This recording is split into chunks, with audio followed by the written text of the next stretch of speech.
Hi, I'm Marina. I'm a PhD student in physics at the Perimeter Institute and at the University of Waterloo.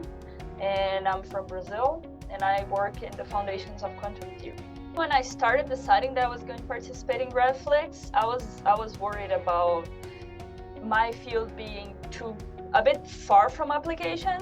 While the thing that I work with, it has a lot of applications, but I'm not concerned with one specific problem. I'm concerned with advancing the mathematical tools that could be applied in a lot of different places. Yeah, I think the most challenging thing was definitely making the script for 60 seconds because it's such a short period. And especially because the things that I'm more interested in my research are the quantum aspects of the thing. And I wanted to talk about that because the Nobel Prize in 2022 was given to my area, so I was really excited to talk about that. But I also knew this was the harder part to motivate. So I had to step back and start motivating, like investigating causality in the classical side with very simple examples like the shark example. And I think it was a bit hard to balance. And I think that the advice I'd give for people that are in like math or theoretical physics is maybe try to think why your work is interesting for you. Yeah, so definitely I think you have to start with very concrete examples that people can grasp and like go from the concrete to the abstract and not the other way around.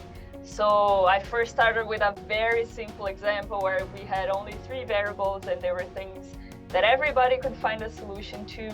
But nevertheless, I kind of I proposed a small problem like, should you ban ice cream or not?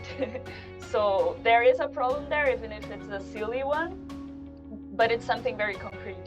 And then from that, you go to more abstract things. And I think even if you're working on the theoretical side of things and you're trying to prove a strong theorem that works for every causal structure, you have to start with a few like very small causal structure examples so you can build intuition, and then you can try to prove the big theorem to see if your intuition was right or not. I think that maybe the thing that I'm going to take out the most is the skill of synthesizing your work and trying to explain to others. I think it's always useful to practice more, like talking to a bigger audience.